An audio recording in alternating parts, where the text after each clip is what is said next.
Shalom, bien-aimés dans le Seigneur. Soyez les bienvenus ici sur notre plateau de Rema Frequency TV. J'espère que vous allez bien par la grâce de Dieu.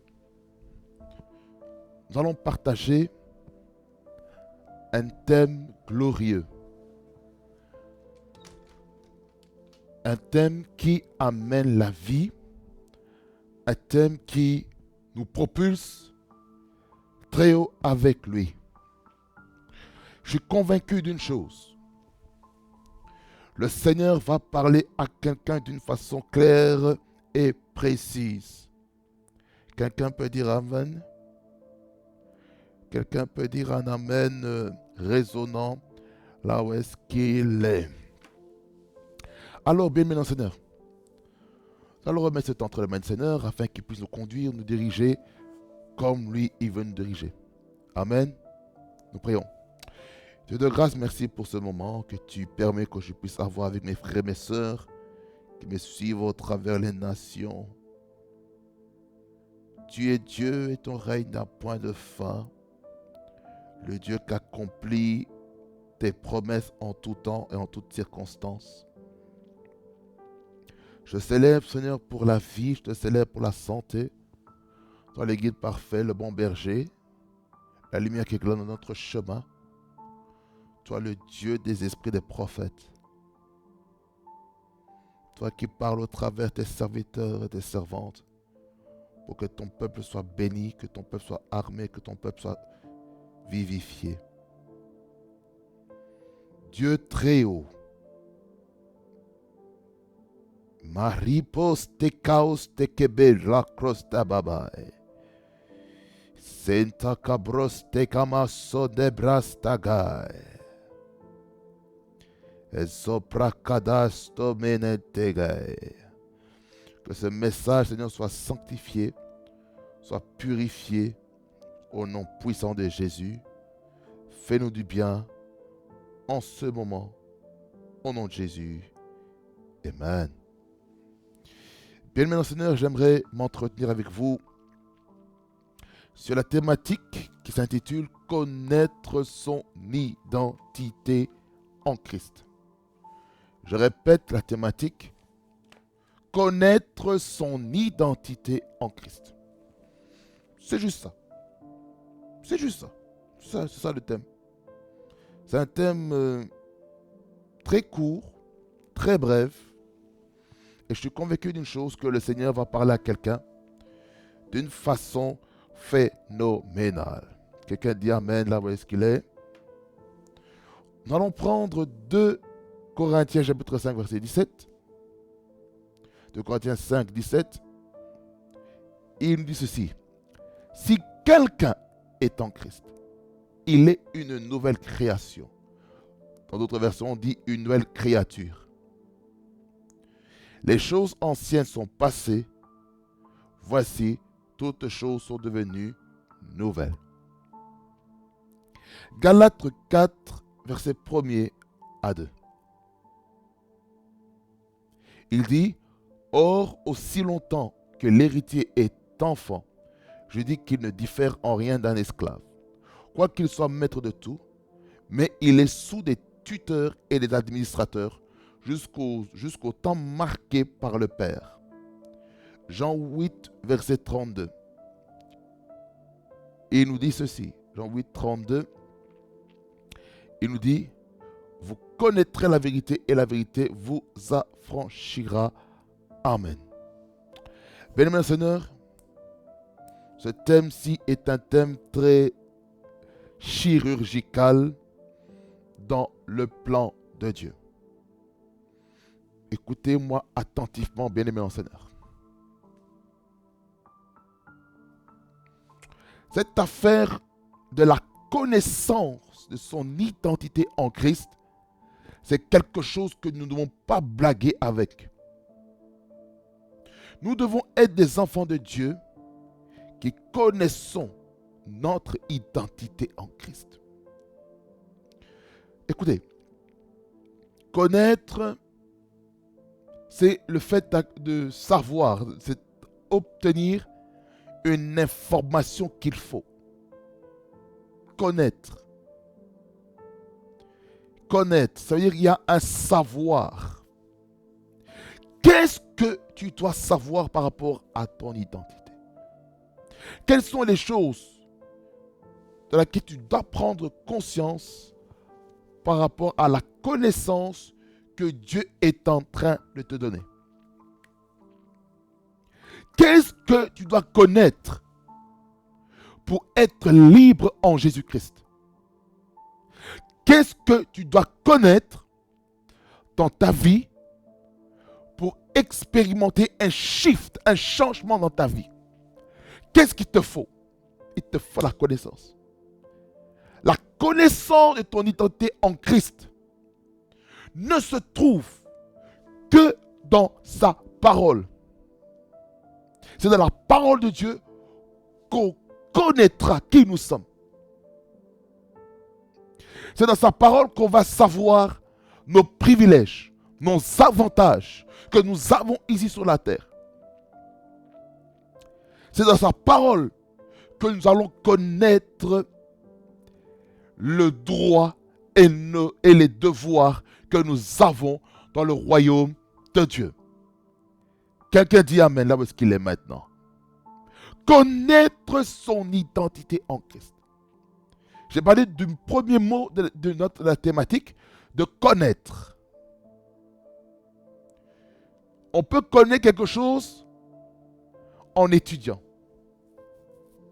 On connaît quelque chose par le fait de poser des questions. Vous savez par quoi il faut interroger le maître pour savoir qui suis-je. Lorsque on connaît quelque chose, lorsqu'on veut connaître quelque chose, il faut aller à la source de la réponse que Dieu a pour vous. Connaître. On connaît les choses par imitation. Parfois, on peut imiter des choses sans pourtant connaître le secret qui se cache. On admire peut-être des gens qui font des choses, qui ont beaucoup d'argent. On admire quelqu'un qui a une notoriété, quelqu'un qui a une autorité, quelqu'un qui a une renommée autour de lui. Mais ma question est celle-ci, est-ce que vous connaissez son secret?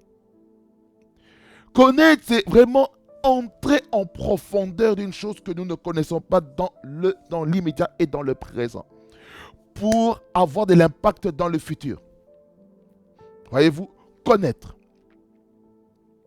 Connaître. C'est très important. Tant qu'on n'a pas la connaissance d'une chose, cela ne nous appartiendra pas. Écoutez.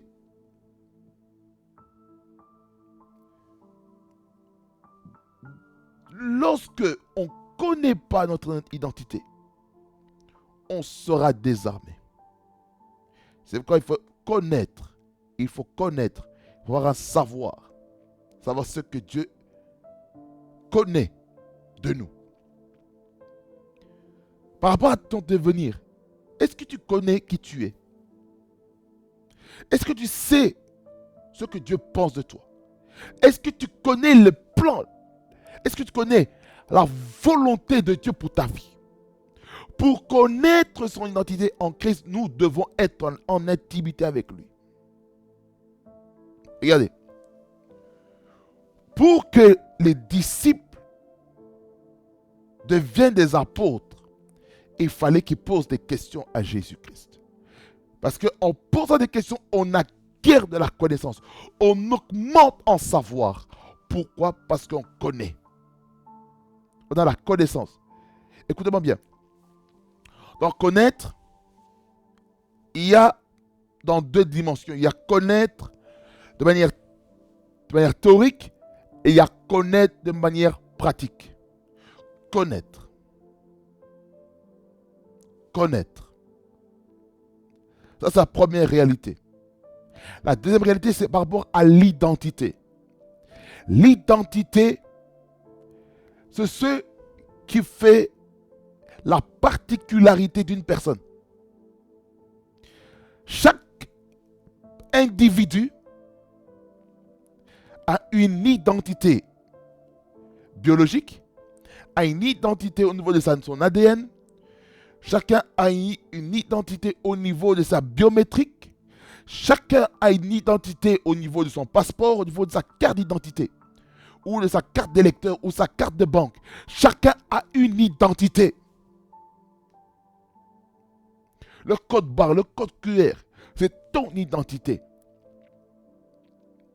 C'est-à-dire que dans l'identité, il y a ton nom, ton prénom, ta date de naissance, ton lieu de naissance, ton numéro de carte, ton numéro de registre national, le lieu où cette carte a été livrée, délivrée, la signature de la commune ou de la municipalité. Il y a toutes les informations. Le sexe de la personne. Lorsqu'on parle d'identité, on parle aussi de groupe sanguin. On parle du génotype de la personne. On parle de la morphologie de la personne. On parle de la pigmentation de sa peau. On parle de sa taille. On parle de sa pilosité. On parle de tout ce qui fait de toi une personne unique. Deux jumeaux peuvent se ressembler, mais ils n'auront jamais les mêmes empreintes digitales. Jamais. Parce que nous sommes uniques. Même des jumeaux peuvent penser différemment. Il y a un autre qui est plutôt quelqu'un qui est extraverti, parmi les jumeaux, et un autre qui est plutôt introverti. Vous voyez, il y a déjà une différence. Même s'ils ont le même nom de famille. Mais ils n'ont pas le même prénom. L'identité. L'identité. C'est-à-dire par là quoi tu dois connaître ta particularité. Tu dois connaître tes dons, les capacités, les habiletés. Qu'est-ce que tu es capable de faire? Ça se trouve où dans ton identité? Quelles sont les choses que toi-même tu peux faire que personne ne peut faire? Ta particularité. Quelles sont les compétences que tu as? Ça se trouve où? Dans ton identité. C'est très important de savoir ça. L'identité. L'identité, c'est quelque chose de très important, bien aimé Seigneur. L'identité. L'identité. Tu peux t'appeler Gertrude. Tu peux t'appeler Patience. Tu peux t'appeler Claudine. Tu peux t'appeler Germaine. Tu peux t'appeler Jean-Paul. Tu peux t'appeler Jean-Marc. Tu peux t'appeler Jean-Luc. Tu peux t'appeler Jean. Tu peux t'appeler peut-être Ephraïm ou Emmanuel. Est-ce que tu connais qui tu es? Est-ce que tu connais ce que tu aimes, ce que tu n'aimes pas, ce que tu es, ce que tu en as en horreur? Ça se trouve où? Dans ton identité. Dans l'identité, il y a la personnalité de la personne. Dans l'identité, il y a le caractère de la personne. Voyez, c'est profond cette thématique. Connaître son identité. Là, je suis dans la deuxième partie du thème. Là, je suis dans la définition du thème. Et ça, ce sont des définitions dynamiques. Ce sont des définitions que je n'ai pas écrites. C'est dynamique. C'est ça le prophétique. L'identité se trouve aussi, alléluia, plusieurs choses. J'ai parlé des choses médicaux, j'ai parlé des choses biologiques. Dans l'identité, il y a aussi ton esprit. Dans l'identité. Qui es-tu spirituellement? Parce que dans Genèse 2, lorsqu'on devait former le corps de l'homme, il fallait qu'on le forme à partir de la matière de la terre. Et puis, le souffle du Saint-Esprit a été soufflé dans les narines de l'homme afin qu'il devienne une âme vivante. Ça veut dire que nous sommes vivants et nous avons une identité spirituelle. L'identité spirituelle, c'est cette partie-là qui nous connecte au Père Céleste. C'est qui nous connecte à l'Esprit de Dieu. L'identité spirituelle. Dans l'identité spirituelle, il y a soit nous sommes dans le monde de la lumière, ou soit nous sommes dans le monde des ténèbres. Quand je parle du monde des lumières, je parle le royaume de Dieu. Le royaume des ténèbres, je parle le royaume dans lequel le diable dirige. Nous devons connaître qui nous sommes. Dans quel royaume nous appartenons. Lorsqu'on parle de l'identité, on parle aussi de sa citoyenneté.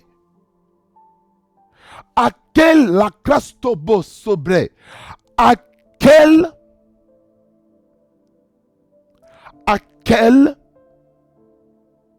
royaume, à quelle république, à quel grand-duché appartiens-tu?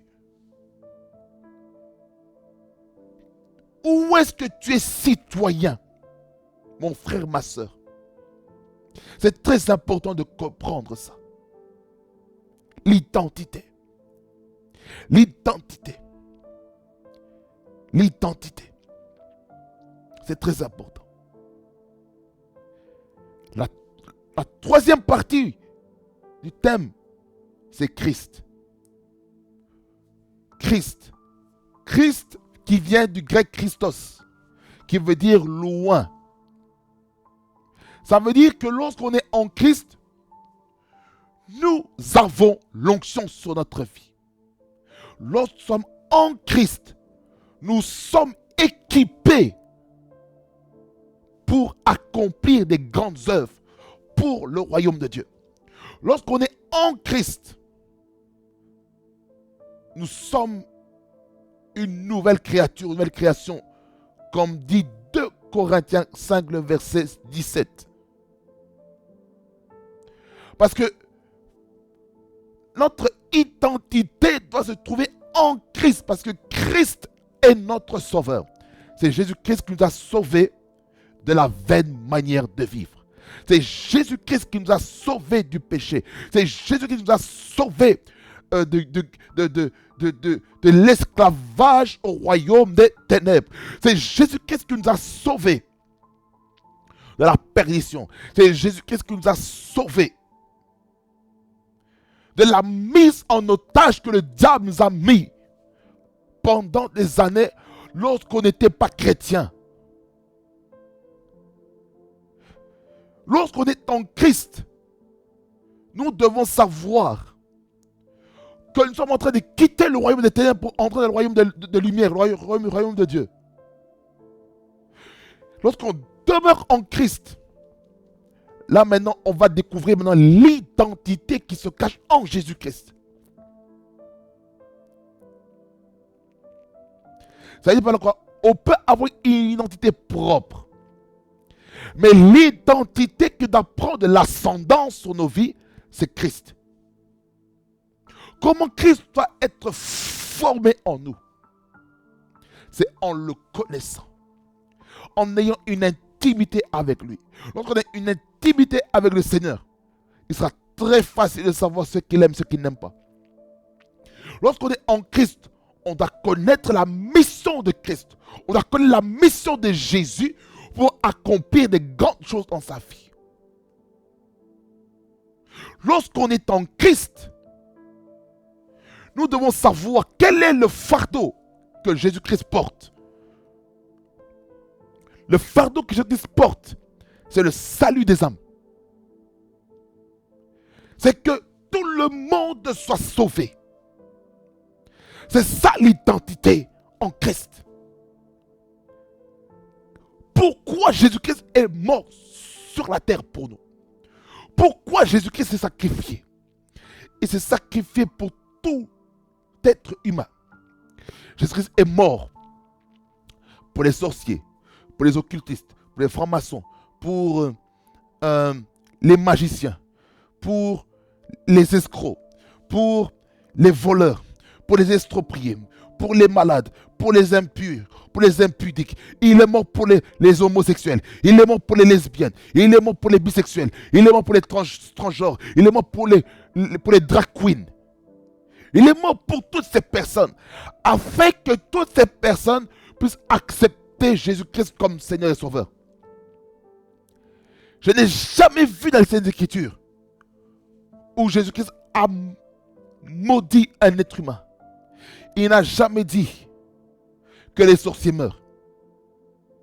Il n'a jamais dit, oh, que les homosexuels meurent. Oh non, que les lesbiennes meurent. Oh non, que les transgenres meurent. Oh non, que les bisexuels meurent. Oh non, que les drag queens meurent. Il n'a pas dit ça. Lorsque Jésus-Christ a été crucifié sur la croix du Calvaire, la croix de Golgotha, qu'est-ce qu'il a dit? Père, pardonne-leur, car ils ne savent pas ce qu'ils font. Quelqu'un t'a fait du mal. Lorsque tu connais ton identité en Christ, tu vas pardonner. Parce que Jésus-Christ a pardonné.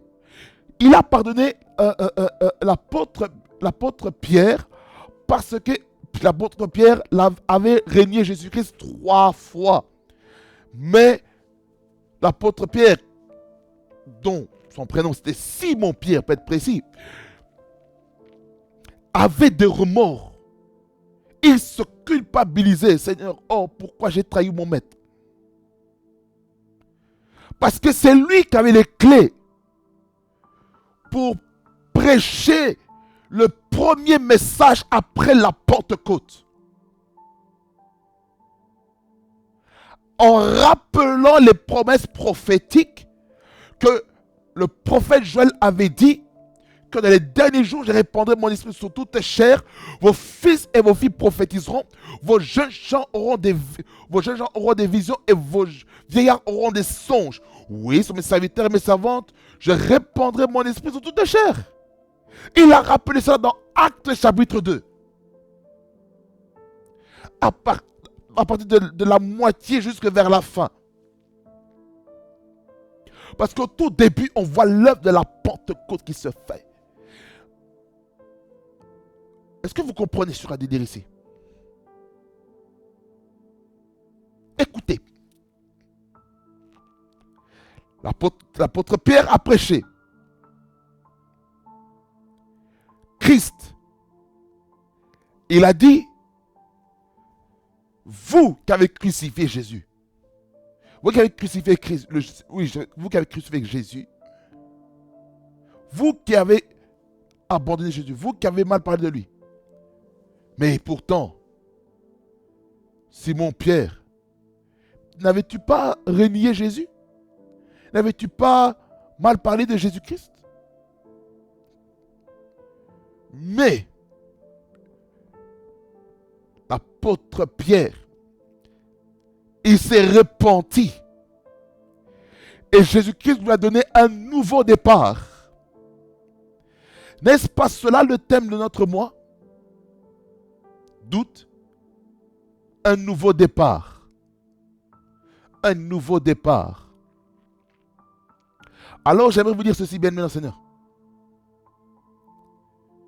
Le Seigneur va faire des choses merveilleuses dans vos vies. Lorsque vous connaîtrez votre identité en Christ. Écoutez, dans 2 Corinthiens 5, verset 17 qu'on vient de lire tout à l'heure,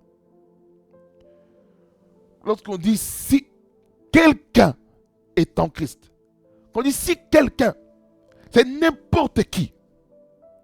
N'importe qui. Ça veut dire qu'il est ouvert à tout le monde.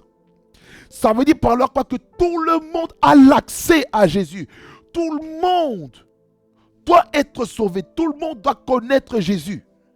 Si quelqu'un est en Christ, c'est-à-dire si une personne découvre son identité en Christ, si quelqu'un découvre découvre son appartenance en Christ, la suite, il dit, il est une nouvelle créature, une nouvelle création. Ça veut dire par là quoi? Tu es une nouvelle créature dans le sens où ton esprit est régénéré. Ton esprit qui autrefois était mort spirituellement, ton esprit est régénéré spirituellement et il reprend vie et il se reconnecte à Jésus. Il se reconnecte au Père Céleste. Parce que Dieu nous parle. Dieu ne parle pas à la chair. Dieu ne parle pas à l'âme, mais Dieu parle à l'esprit. Le Saint-Esprit ne parle pas sur la chair, ne parle pas dans l'âme, mais il parle à l'esprit. Dans l'esprit, il y a quoi? Il y a la conscience. Parce que Dieu parle à notre conscience. Parce que vous devez savoir, dans la deuxième dispensation, à partir de Genèse chapitre 4, jusqu'à Genèse chapitre 8, nous voyons la deuxième dispensation, la dispensation de la conscience, ou la dispensation de la responsabilité morale. C'est là où est-ce que maintenant Dieu commence à parler à la conscience de Caïn afin de faire le bien. C'est à ça que Dieu nous attend. Dieu nous attend à ce que notre conscience soit libérée afin d'écouter la voix de Dieu comme il se doit. Dieu a une pensée. Dieu a une volonté. Mais pour capter cela, il faut que notre esprit soit sensible. C'est comme ça qu'on sera une nouvelle créature. C'est lorsqu'on connaîtra qui nous sommes dans notre esprit. Je sens l'onction de Dieu maintenant. Lorsque notre esprit est connecté au Seigneur, on saura maintenant qu'est-ce qu'il faut faire, ce qu'il ne faut pas faire. Parce que notre esprit est connecté à la fréquence Jéhovah, à la fréquence céleste, pour le ramener ici sur la terre. On ne peut pas être un chrétien véritable si on ne connaît pas le plan parfait de Dieu. C'est très important. C'est très important. C'est très important. Lorsqu'on connaît qui nous sommes, lorsqu'on a notre esprit régénéré, lorsque notre esprit devient nouveau en tant que créature, par notre système de fonctionnement. J'aimerais vous dire ceci. Dans la deuxième partie, il dit que les choses anciennes sont passées. Ça dit par là quoi? Ta mauvaise vie passe. Ta manière de vivre qui ne plaisait pas à Dieu passe. Et tu deviens une nouvelle créature. Et c'est comme ça maintenant tu connais qui tu es en Christ. Est-ce que quelqu'un me saisit? C'est dans ton esprit que les choses se passent, mon frère et ma soeur. C'est dans ton esprit que tu vas découvrir les trésors qui se cachent dans la parole. Tu vas découvrir lorsque tu es une nouvelle créature que tu es béni de toutes les bénédictions spirituelles dans le lieu céleste. Dans selon Éphésiens chapitre 1er. Qui nous dit que nous sommes bénis. Éphésiens 1er, il nous dit ceci, Éphésiens 1er, à partir du verset 3 et le suivant. Je vais juste lire le premier verset. Verset 3, il dit, béni soit le Dieu et le Père de notre Seigneur Jésus-Christ, qui nous a bénis de toute bénédiction spirituelle dans les lieux célestes en Christ. Ça veut dire par quoi? Lorsqu'on est en Christ, on est béni, mes bien-aimés. Écoutez-moi bien. La bénédiction est premièrement spirituelle avant qu'elle se matérialise au niveau physique. Lorsque tu as une intimité profonde avec le Seigneur, mais tu es béni. Lorsque Dieu te parle, mais tu es béni. Lorsque l'onction coule dans ta vie et que les vies sont impactées, mais tu es béni. Parce que tu deviens, selon Genèse chapitre 12, selon la dispensation de la promesse que Dieu a introduit à Abraham, en disant que je te bénirai, je te rendrai ton nom grand.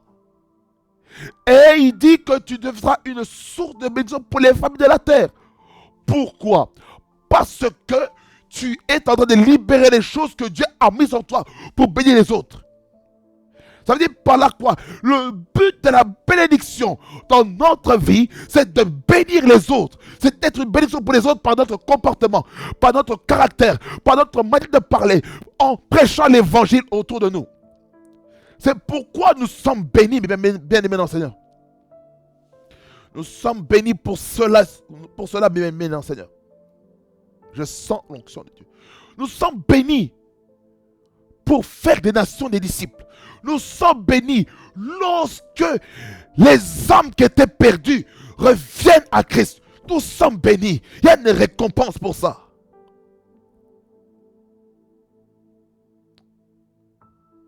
Nous sommes bénis d'abord spirituellement. Et la résultante, et le résultat va se translater au niveau financier, au niveau professionnel, au niveau de la conception des enfants, au niveau des promotions au travail, au niveau de l'amour, de l'harmonie dans la famille. Le Sakabo Saka, lorsqu'on est béni de Dieu, j'aimerais vous dire que personne ne pourra enlever cela. Lorsqu'on est béni, personne ne pourra maudire. Selon Nombre 23. La malédiction n'aura aucun effet. Je vais vous lire ça. Nombre 23. Rakabo, kabos. Je suis en train de dire beaucoup de choses en même temps. Nombre 23, il dit, l'enchantement ne peut rien contre Jacob, ni la divination contre Israël. Autant marqué, Israël dit à Jacob et à Israël, quelle est l'œuvre de Dieu. Voyez-vous? C'est très important de comprendre ça. Et dans ce même chapitre, le verset 19, je vais vous lire pour vous. Pour ceux qui sont en train de douter, en sachant, mais Seigneur, je t'invoque, je fais des choses pour toi, mais pourquoi j'ai l'impression que les choses sont en train de se ralentir? Tu m'as promis telle chose. La Bible dit ceci, Nombre 23, verset 19. Dieu n'est point un homme pour mentir. Écoute-moi bien, mon frère, ma soeur. Notre Dieu n'est pas un homme pour mentir. Dieu ne ment jamais. Notre Dieu est un Dieu de vérité. Notre Dieu est un Dieu qui accomplit ses promesses. Notre Dieu est un Dieu qui accomplit sa mission, sa volonté dans notre vie. Pour nous introduire, là parce que Dieu nous attend. Dieu n'est point un homme pour mentir. Ni fils d'un homme pour se repentir. Ce qu'il a dit, ne le fera-t-il pas? Ce qu'il a déclaré, ne l'exécutera-t-il pas? Verset 20. Je m'arrête là. Voici, j'ai reçu l'ordre de bénir. Il a béni et je ne le révoquerai point. Lorsque Dieu bénit, écoutez-moi bien. Aucune personne, aucun homme, aucune femme, aucun membre d'une famille quelconque, aucun membre d'une église quelconque ne peut révoquer ce que Dieu a béni. Personne. Personne. Vous savez, il y a des personnes qui peuvent lancer des paroles de malédiction parce qu'ils sont dans la dimension de l'âme et non dans la dimension de l'esprit. Mais si tu es dans la dimension de l'esprit et que tu bénis sous l'autorité du Père Céleste, sous l'autorité du Saint-Esprit, ça aura de l'effet dans ta vie. C'est pourquoi, mon frère, ma soeur, tu as besoin de deux types de bénédictions.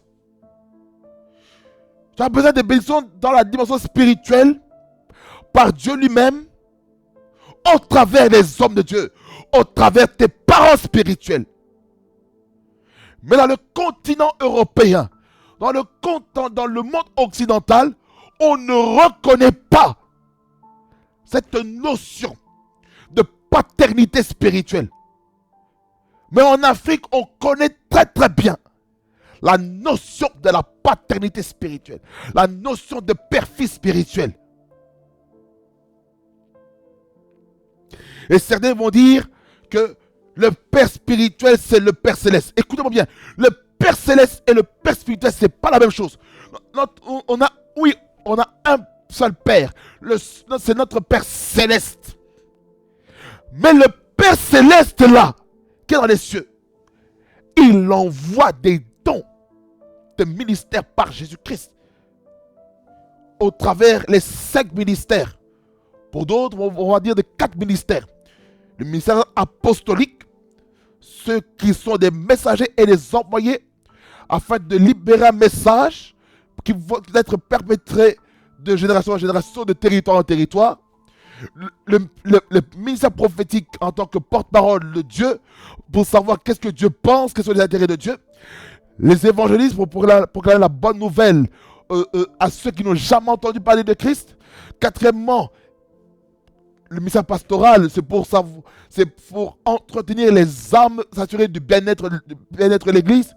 Et cinquièmement, le docteur, l'enseignant, pour enseigner de manière claire et précise la parole de Dieu afin de faire comprendre aux autres le pourquoi et le comment. Ça, c'est le côté spirituel. Le côté physique, là, je parlerai maintenant du côté biologique. On a besoin des bénédictions biologiques de nos parents biologiques. C'est ça le plus important. La bénédiction des parents biologiques est très importante pour la longévité dans la vie. Ce sont les parents biologiques qui libèrent ces paroles. Pas une autre personne. Ce sont des parents biologiques qui prononcent.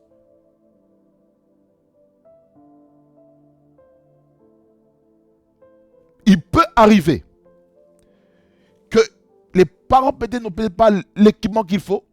Le Seigneur va utiliser peut-être ton oncle ou ta tante, qui est serviteur de Dieu, qui a l'autorité spirituelle avec lui. Il peut te communiquer quelque chose qui va affirmer quelque chose dans ta vie. Alors, dans 2 Corinthiens 5, 17, qu'on vient de lire, là on a lu la première partie, la partie A, la partie B. Quand je dis les choses anciennes sont passées, j'étais en train de dire que l'ancienne vie est passée. Les choses mauvaises sont passées. Les mauvais systèmes de raisonnement sont passés. Et maintenant, lorsqu'on est en Christ, Dieu crée des choses nouvelles. Le mot nouvelle, en grec, c'est kainos ou kaianos, qui parle vraiment de la nouveauté. Dieu veut des choses nouvelles dans notre vie. Quelqu'un dit Amen. Quelqu'un dit Amen. Dieu veut des choses nouvelles dans notre vie. J'entendrai, je verrai comme jamais. Carabrasso. C'est le Dieu des esprits. Des prophètes me touchent. J'entendrai, je verrai comme jamais. Lorsque nous venons à Christ, notre ancienne identité de l'ancien royaume que nous appartenions autrefois est révoquée.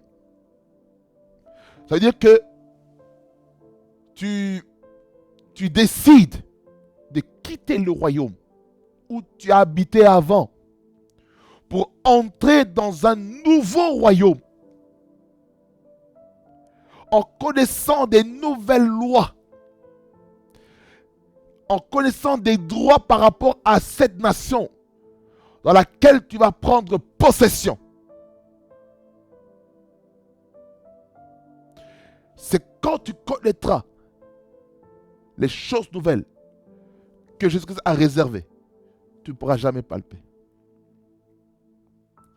C'est pourquoi dans Galates 4, versets 1 et 2 que nous avons lu, par rapport au Fils qui ne connaît pas son identité, si un fils, écoutez, il parle de l'héritier ici, excusez-moi. Lorsque l'héritier est encore immature, eh bien, j'aimerais vous dire, il ne connaîtra jamais ses droits et ses obligations. C'est ça qui dit, oh, aussi longtemps que l'héritier est enfant. Ça dit par là quoi? Allons-y pas à pas. Or, là, on parle vraiment comme une condition, comme une opposition. C'est comme si on disait cependant. Ça, c'est par rapport à Galates chapitre 3.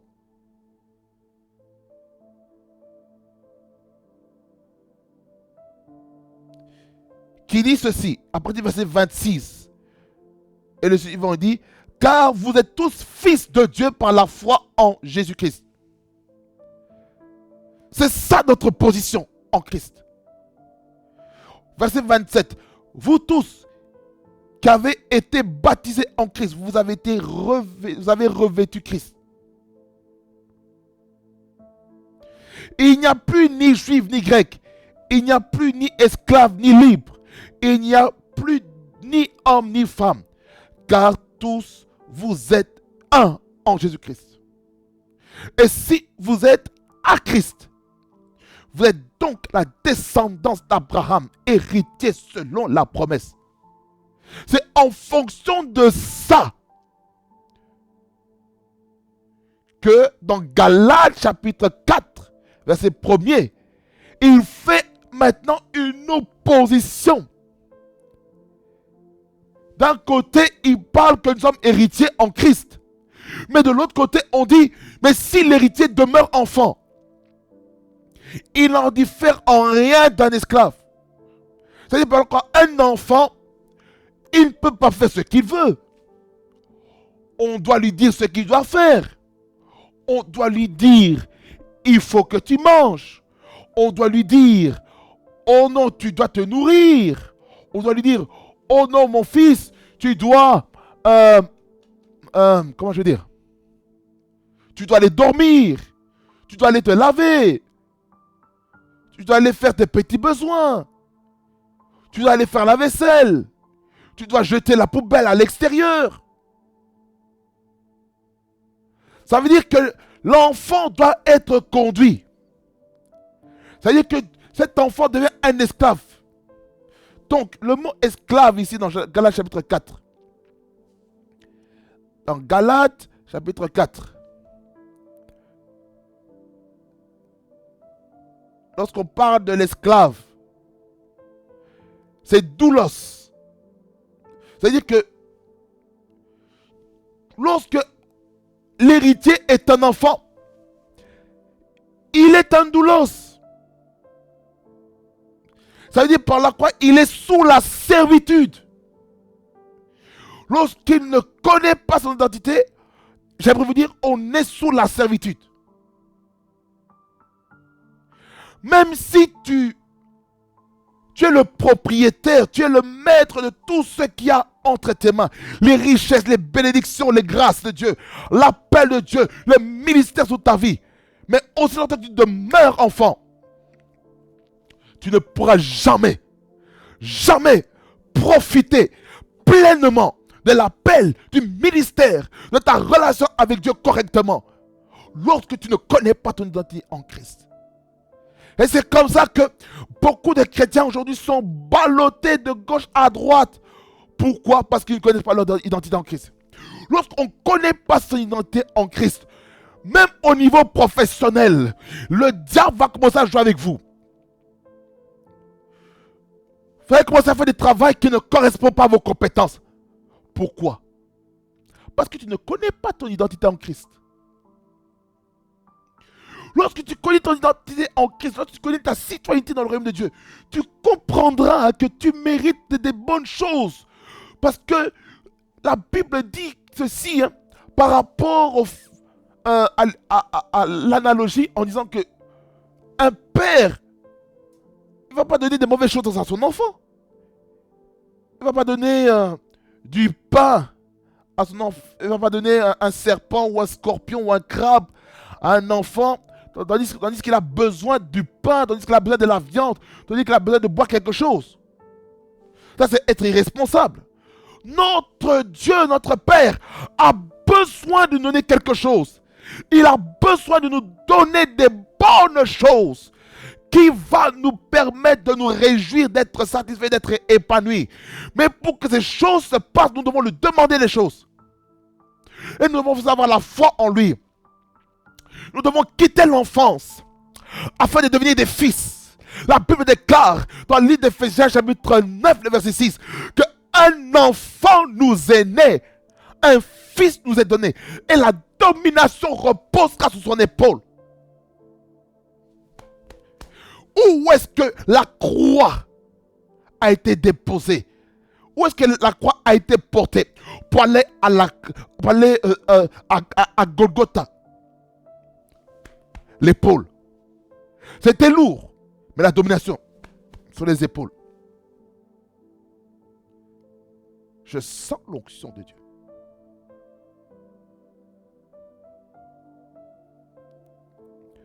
Le problème, c'est quoi lorsque nous demeurons des enfants? On doit être conduit par des tuteurs et des administrateurs. On doit être sous tutelle. Au lieu d'aller loin, on est sous tutelle. Dieu ne veut pas qu'on soit sous tutelle, mais Dieu veut qu'on soit libre. La Bible déclare dans Jean 8, verset 32, vous connaîtrez la vérité et la vérité vous affranchira. Comment vous voulez être libre en Christ si vous ne connaissez pas la vérité qui se trouve en Christ? Ce n'est pas possible. Il faut connaître son identité en Christ. Il faut connaître la vérité. Notre vérité. Il ne faut pas accepter les réalités devant nous. Parce que beaucoup d'entre vous, vous avez fait de vos réalités la vérité. Écoutez-moi bien. Vous pouvez peut-être ne pas avoir 1 centime ou 1 euro sur votre compte bancaire. C'est une réalité, mais ce n'est pas la vérité. Parce qu'en plus, vous regardez votre compte bancaire, vous regardez comme ça, et puis vous regardez, voilà, vous allez dans banque A, vous regardez votre compte, vous regardez, et puis vous voyez, oh non, il n'y a plus rien.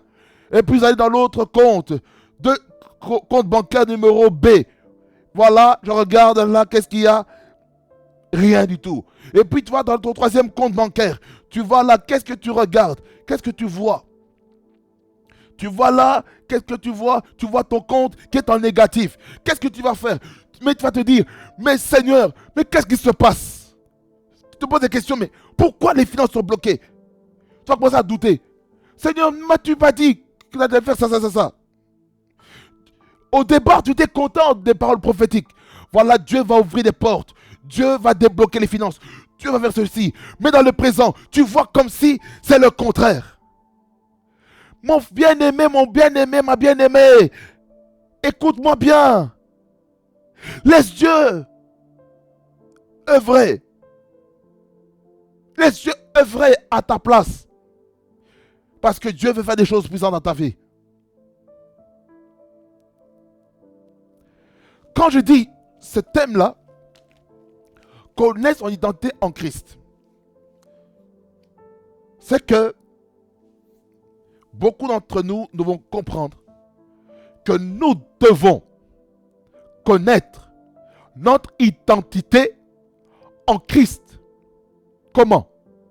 Comment nous devons connaître notre identité en Christ? En sachant quel type de travail nous devons faire, quel type de travail nous ne devons pas faire. Ma question est celle-ci pour vous, mon frère, ma soeur. Ce travail-là que tu as de faire, est-ce que tu t'y plais? Est-ce que tu es épanoui? Est-ce que tu es heureux lorsque tu travailles dans ce domaine-là? Est-ce que ce travail-là correspond à tes compétences, mon frère, ma soeur?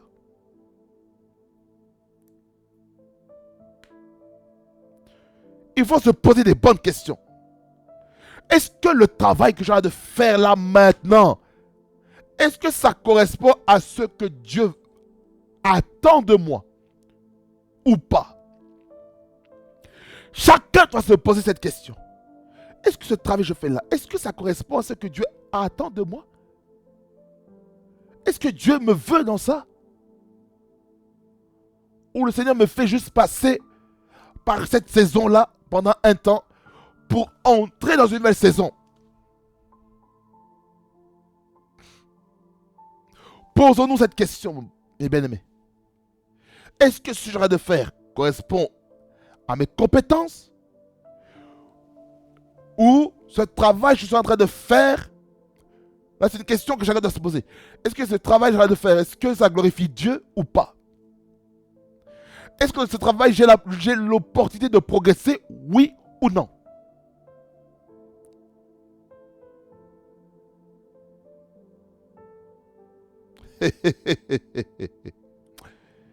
Hey, voyez le diable, hein? Il est méchant, il est mauvais. Hein? Le diable va vous faire croire que le travail que vous faites, c'est bien. Mais dans son cœur, il sait que c'est mauvais. Il sait que ce travail-là va te détruire un jour. Il sait que ce travail-là va t'amener à la perte. Le diable sait que si tu restes dans ce travail-là, il va détruire ta vie de prière comme pas possible. Il sait que après ce travail, lorsque tu vas entrer chez toi à la maison, tu n'auras pas la force de prier. Tu n'auras pas la force de lire la parole de Dieu. Tu n'auras pas la force de suivre un message que tu as raté. Il va mettre un esprit de somnolence, un esprit de sommeil, un esprit d'assoupissement sur toi. Afin que tu ne puisses pas découvrir les trésors cachés pour toi. Certains dans votre cœur, vous vous plaignez. Certains dans votre cœur, vous révoltez. Vous ne dites pas au travers de votre bouche, mais dans votre cœur, vous dites, ce travail-là, à quoi ça sert de continuer à travailler dans ce travail-là, dans lequel on ne me reconnaît pas ma juste valeur? Vous vous posez des questions par rapport à ça. Je sens très fortement dans mon cœur. Beaucoup de personnes se posent la question. Ce travail-là, j'aurais de faire. Est-ce que ça correspond à ce que Dieu attend de moi? Est-ce que c'est là où est-ce que Dieu me veut? Pendant combien de temps je dois encore rester là? Rakasoprasadagai. Certains d'entre vous, vous devez quitter ce travail. Vous savez, pour quitter des endroits professionnels, et cela a été ordonné par Dieu. Vous savez, ce ne sera pas facile. Sachez-le. La Bible déclare ceci. Lorsque vous lisez le livre d'Exode, l'histoire des 10 plaies qui se sont abattues sur l'Égypte. Lorsque Moïse a dit à maintes reprises à Pharaon, laisse partir mon peuple afin qu'il puisse me servir. Il y a certaines entreprises, je parle comme un prophète. Il y a des entreprises qui doivent vous laisser partir afin que vous allez le servir autre part avec vos compétences, avec votre diplôme, avec vos qualifications. Et vous croyez que ce sera facile? Que votre patron vous laisse partir? Vous pensez que ce sera facile? You are joking. Et Dieu, écoutez, oh my God. On va aller dans Exode. Exode. Je vais vous montrer quelque chose. Quelque chose de très important. Par rapport à la mission de Moïse. Donc il est en train de parler de Pharaon, dans laquelle il allait endurcir son cœur.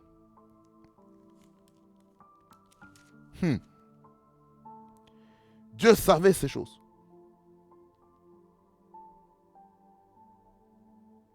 Exemple. Exode chapitre 5.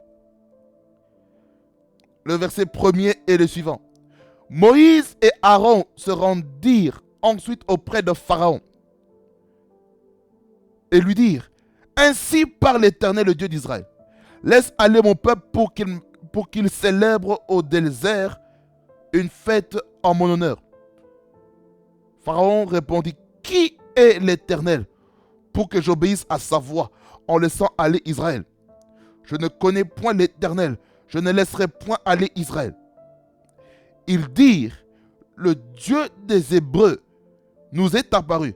Permets-nous de faire 3 jours de marche dans le désert pour offrir des sacrifices à l'Éternel afin qu'il ne nous frappe pas de la peste ou de l'épée.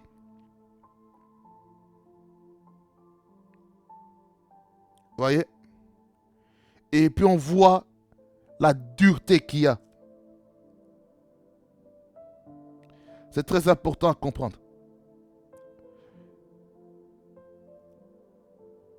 Dieu savait que le cœur de Pharaon allait s'endurcir. Il le sait déjà.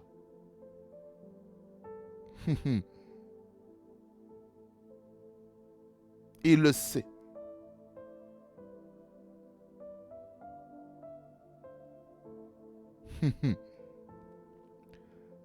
Pharaon. Il y a beaucoup de principautés spirituelles qui font que les hommes endurcissent leur cœur.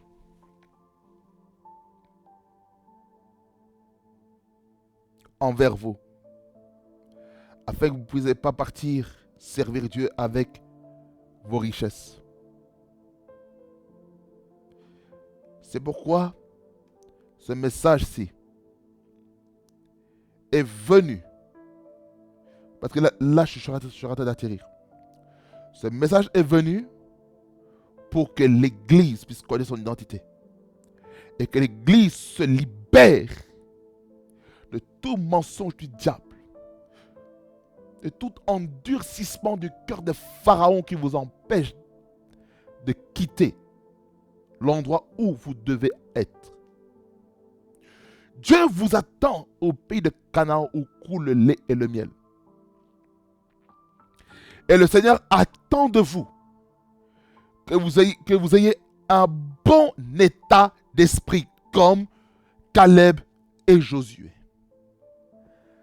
Car c'est Caleb et Josué qui sont entrés en Canaan, le pays où coule le lait et le miel.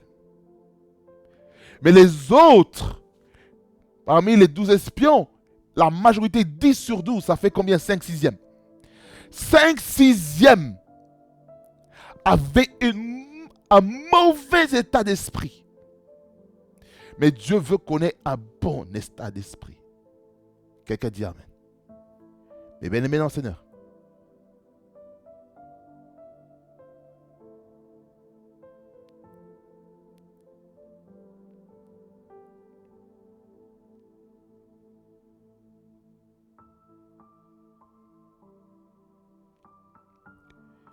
la connaissance de notre identité en Christ, ça commence aussi par un bon état d'esprit. Amen. Que le Seigneur vous bénisse abondamment, fasse beaucoup du bien. Et nous restons ensemble en Jésus-Christ. Nous prions. Seigneur, merci pour ta parole qui nous a fait beaucoup du bien. Qui nous a parlé fortement sur la connaissance de notre identité en Christ. Seigneur nous a parlé de beaucoup de choses, de beaucoup de réalités. Il nous a parlé dans la dimension de la libération de notre potentiel, de nos compétences, des capacités, des habiletés que tu as mises en nous. Seigneur, je prie que la connaissance en notre identité puisse nous permettre d'aller de l'avant au nom puissant de Jésus. Que le diable ne nous monte plus jamais sur notre identité. Que le doute ne vienne pas dans nos têtes, dans nos cœurs, dans nos âmes, au nom puissant de Jésus. Que toute organisation satanique, diabolique, soit détruite au nom de Jésus. Hey! Shalalabrai.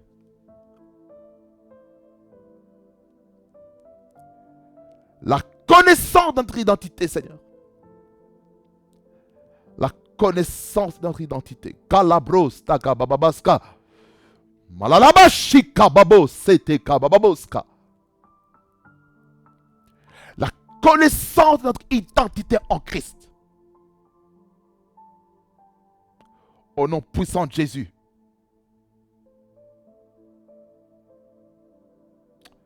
Merci Seigneur. Rasanta karazazanda ragaza. Ragazanta ragazata karagazanta ragazata karagazata.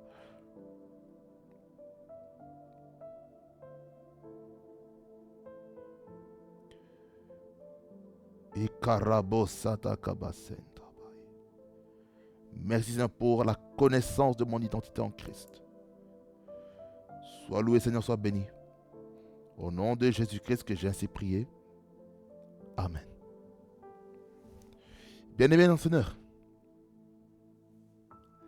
gardez à l'esprit que la connaissance de notre identité en Christ nous libérera des griffes du diable, nous libérera des mensonges du diable qu'il a prononcés sur nous pendant des années dans nos vies afin de nous maintenir en échec. C'est pourquoi chacun doit connaître son identité en Christ. Ne laissez pas le diable vous mentir. Et si vous êtes dans un milieu professionnel dans lequel vous n'êtes pas épanoui et que vous sentez que par la connaissance de votre identité, vous vous dites, je ne peux plus accepter ce type de travail. Quittez ce lieu-là. Et que ces choses se passent dans la paix. Et s'il y a une opposition dans le milieu professionnel, vous connaissez le nom de vos superviseurs ou de vos managers ou de vos chefs. Prenez leur nom. Mettez-vous à genoux. Présentez-les devant le Seigneur. Lui qui détient le cœur des rois entre ses mains, il va faire quelque chose de fort avec vous. Amen. Rema Fréquency TV, le réseau de la gloire de Dieu. Soyez bénis en notre Jésus-Christ, car on est ensemble en Jésus-Christ, notre Seigneur. Soyez bénis en notre Jésus.